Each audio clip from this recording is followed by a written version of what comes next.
আমি এখন রয়েছি মাদারীপুরের রাজোর উপজেলার কদমবাড়ি ইউনিয়নের উল্লাবাড়ি গ্রামে। আমার পিছনে যে ঘরটি রয়েছে এই ঘরটি জনৈক এক পরিবারের।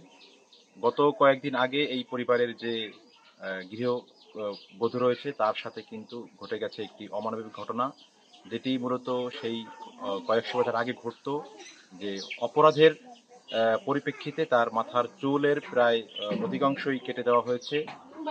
যেই ঘটনাতে তাকে বিভিন্নভাবে আঘাত করা হয়েছে শারীরিকভাবে, এবং এমন এমন জায়গাতে আঘাত করা হয়েছে যেটি দৃশ্যমান করা যায় না, সামাজিকভাবে সেটি দৃশ্যমান করা যায় না। আমরা কথা বলেছিলাম এই ভিকটিমের সাথে। ভিকটিম এই ঘটনার বিচার দাবি করেছেন, যদিও তার বিরুদ্ধে যে অভিযোগ সেই অভিযোগ তিনি স্বীকার করেছেন। আর সেই ঘটনাটিও যেটি 50 লক্ষ টাকার বিষয়, সেই টাকাটাও উদ্ধার করা হয়েছে। কিন্তু এই মাঝেই কিন্তু ঘটে গিয়েছে এই অমানবিক ঘটনা। আমরা প্রতিবাদ জানাচ্ছি এই ঘটনার, এবং অনতি বিলম্বে এই ঘটনায় যারা দোষী তাদের শাস্তি দাবি করছে। আমি সুজন হোসেন রিফাত, মাদারীপুরের রাজোর উপজেলার উল্লাবাড়ি গ্রামে। ব্লেড দিয়ে নারীর চুল কেটে নির্যাতন। মাদারীপুরের রাজোরের কদমবাড়ি ইউনিয়নে ৩৫ বছর বয়সী এক নারীকে জোরপূর্বক আটকিয়ে মাথার চুল কেটে এবং শারীরিক নির্যাতন করা হয়েছে। তার বিরুদ্ধে তাবিজ, কবচ, জাদু টোটকা ও নগদ টাকা আত্মসাৎ করার চেষ্টা করে সম্পর্ক নষ্টের অভিযোগ তোলা হয়েছে। গত মঙ্গলবার দুপুরে ভুক্তভোগী নারীকে তার বাড়ি থেকে জোরপূর্বক তুলে নিয়ে অভিযুক্ত বিকাশ ব্যাপারীর বাড়িতে নিয়ে যাওয়া হয়। তারপর বুধবার ভোরে ভুক্তভোগীর মাথার চুল ব্লেড দিয়ে কাটা হয় ও শারীরিকভাবে জখম করা হয়। ভুক্তভোগী নারী জানান, মূল হোতা বিকাশ ব্যাপারী ও বাসু বারৈর হুকুমে ক্ষীরোদ বারৈ, অসিত বৈরাগী ও ইতি গাইন মাথার চুল ব্লেড দিয়ে কেটে ফেলে। ভুক্তভোগী আরও জানান, প্রায় কয়েক ঘন্টা বদ্ধ ঘরে আটকে রেখে মারধর ও জখম করে। পরে অভিযুক্তরা ভুক্তভোগীকে তার নিজ বাড়িতে নিয়ে দিয়ে আসে ও বলে, তুমি এলাকা ছেড়ে অন্যত্র কোথায় চলে যাও। মানে আপনি আমি যদি বলি তো আমার এই 2 মিনিট পরে চাপ আসবে, এই কে নেবে বলেন? কি করছিল একটু বলুন তো আপনার সাথে, মানে কিভাবে তারা এই অন্যায়টা করলো আর কি?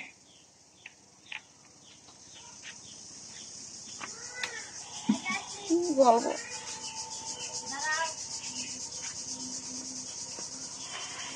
আমরা যেভাবে মারছে মানুষে মানে না, দেখানো যায় না। এই মারলো কারা, তাদের নাম ধাম বলেন।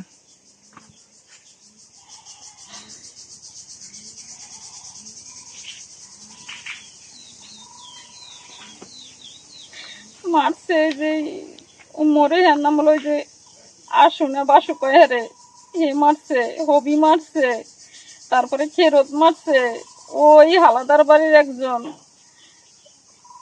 চেরপতি হে মারছে, তারপরে এই যে অসিত বৈরাগী, খেরত, এরা সবাই মিলে মারছে। মহিলা মারছে 3 জনে, লাঠি দিয়ে পিটাইছে, লাইটাইছে ইচ্ছা মতো। আর এই মাথার চুলটা কাটলো কার, মানে কি কার নেতৃত্বে বা কে কাটলো আর কি? একটা ছেলে আর কি বিলেট এনে দিয়েছে, আর নামটা আমি বলতে চাই না, আর জীবনটা আমি নষ্ট করতে চাই না, কিন্তু তারে তো হুমকি দেওয়া হয়েছে যে তুই এটা বিলেট নিয়ে আয়। এই আশু বিলেট আনতে বলছে, এই ছেলেটা আইনে দিয়েছে। এই আশু চুল হালাইছে, মাথার জোর করে দইরা আমার চুল হালাই দিছে ওই স্বপ্না।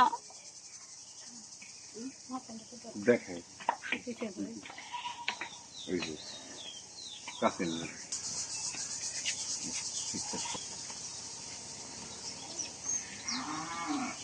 আর যারা মারছে আমি চাই তাদের শাস্তি হোক, কারণ এরকম জানি কোনো মহিলার পর অত্যাচার না হয়। কি বলে ভয় দেখায় জামাতিরা মারবে, জামাতিরা মারবে এ বলে গতকালকে এসে ভয় দেখায় যে আমার শাশুড়ি আমার বাসুর হেরালো, নরম মানুষ, এরা ভয়তে আমার কই তুমি বেড়াইতে চাইতে যাও। আমি কিছু কে কোথায় যাবো আমি বেড়াইতে? এখন আপনি কি দাবি করেন এই বিষয়ে সরকার প্রশাসনের কাছে? আমি চাই আমার পর যারা অন্যায় করছে প্রত্যেকে জানি শাস্তি পায়, প্রত্যেকে জানি শাস্তি পায়। আর ওই যে 50 লাখ টাকার যে বিষয়টা, এটা বিষয় একটু বলুন তো, এটা আসলে কি?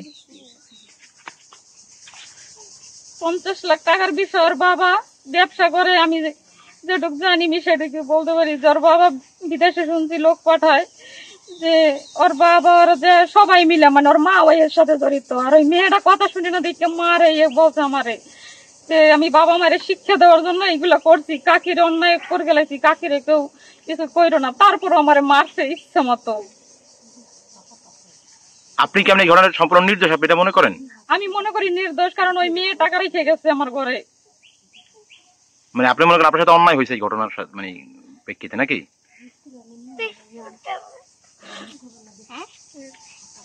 কারণ এইভাবে যে আমার ফাঁসাবে আমি কোনোদিনও ভাবতে পারি না। এই মেয়ে বর্তমানে তারা আছে কোথায়? এমনিতে তারা আপনার সাথে ঘটনা ঘটাইলো? এই মেয়ে তাদের কাছেই আছে, টাকাও তাদের কাছে, মেয়েও তাদের কাছে। ঘটে গেছে একটি ন্যাক্কারজনক মধ্যযুগীয় বর্বরতা ঘটনা। গত কয়েকদিন আগে এই সোনালী মণ্ডল নামে এই মহিলার উপরে সেই মধ্যযুগীয় বর্বরতা চালানো হয়।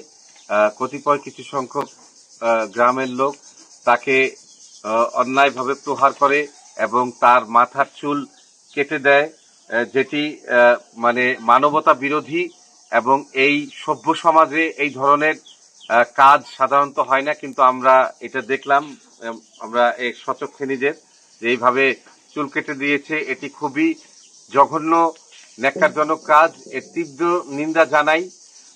একজন সচেতন সামাজিক মানুষ হিসেবে আমি এর নিন্দা জানাচ্ছি।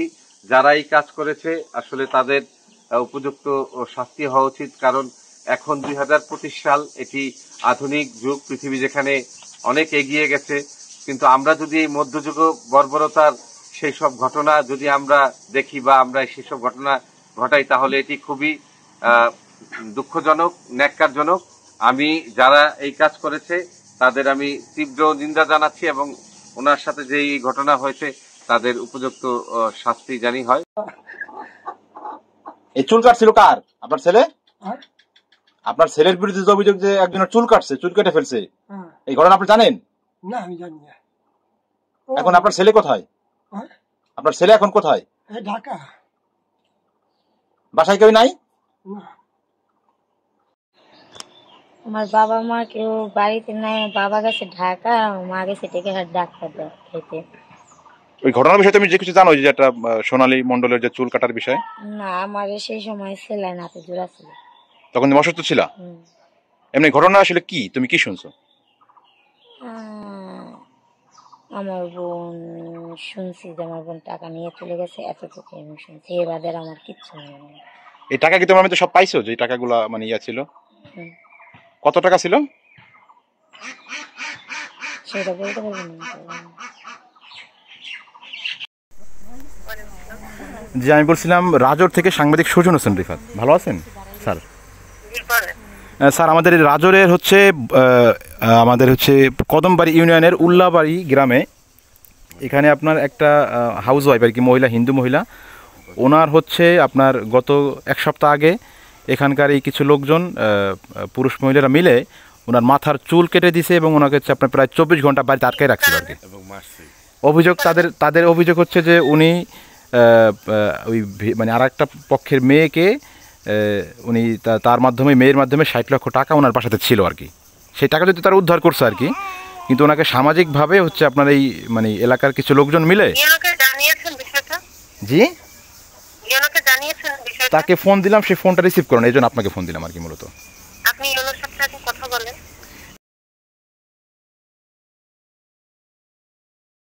আমি ওটা বলছি না, আমি বলছি যে বিষয়টা তো আমার জানা নেই। হ্যাঁ হ্যাঁ হ্যাঁ, এলাকার আমাদের প্রশাসনিক কর্মকর্তা হিসেবে উনি প্রধান আছেন, ওনার সাথে আগে কথা বলেন।